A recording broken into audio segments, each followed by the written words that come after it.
ফুটন্ত তেলে চলছে মজাদার সব খাবার ভাজার কর্মযজ্ঞ। মুখরোচক এসব খাবারের স্বাদ নিতে প্রায়শই রাজধানীর এই খাবার দোকানে ছুটে আসেন ভোজন রসিকেরা।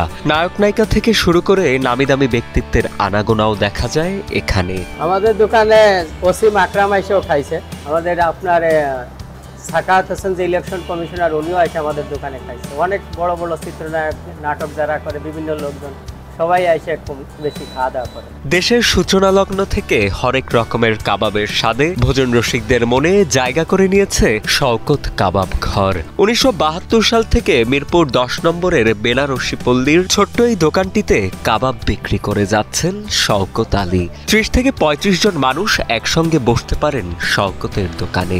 দুপুর ১টা থেকে শুরু হয়ে চলে রাত ১০টা কি ১১টা অবধি। তবে ক্রেতা সমাগম বেশি চোখে পড়ে সন্ধ্যার দিকে। মিরপুরের বিখ্যাত শওকত কাবাব ঘর।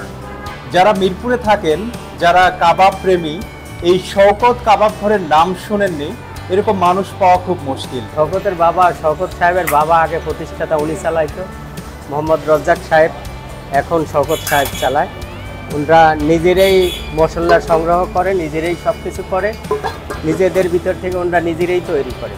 শওকত কাবাব ঘরের ম্যানেজার মোহাম্মদ শাহজাহান জানান, পুরনো এই খাবারের দোকানে পাওয়া যায় গরুর চাপ, খাসির চাপ, গুলি কাবাব, শাহি কাবাব, বটি কাবাব, খিরি কাবাব, জালি কাবাব, টিকিয়া, সানি, কাটলেট, কোপ্তা, কিমা চপ, ডিম চপ, পেঁয়াজু, আলু চপ, লুচি, পরোটা সহ আরও বিভিন্ন আইটেমের খাবার। এখানে পাওয়া যায় গরুর চাপ, খাসির চাপ, মুরগির চাপ, শিক কাবাব, বডি কাবাব, চিকেন বটি, চিকেন চাপ, আপনার গিলা কলিজা, মগজ, টিকিয়া, সানি কাবাব, জালি কাবাব, কাটলেট, রোল, গুলি কাবাব, আলুর চাপ, পেঁয়াজু, ডিম চপ, কিমা চপ, পরোটা।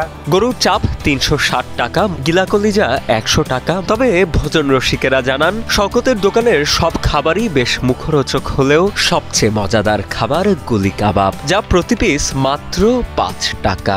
এখানকার খুব জনপ্রিয় হচ্ছে গুলি কাবাব। এখানে আমি অনেক মানুষের সাথে কথা বলেছি যারা এটা খেয়েছে ১ টাকায় ৪ পিস, অর্থাৎ ৪ আনা করে। আজকে সেই গুলি কাবাব হচ্ছে ৫ টাকা। এই শওকত কাবাবের জন্ম হয়েছে ১৯৭২ সালে। বাংলাদেশের জন্ম যতদিন, এই কাবাব ঘরের জন্মও ততদিন। এটা হচ্ছে বিফ চাপ, এটা গরু মাংস দিয়ে এই চাপটা তৈরি করা হয়, এটি বেশ মজাদার।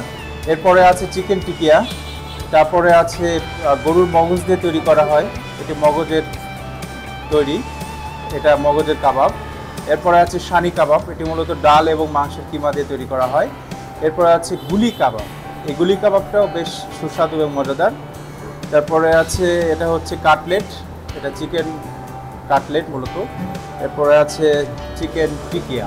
দাম মোটামুটি স্বাচ্ছন্দ্যপূর্ণ, কোনো বেশি নাই কমও নাই।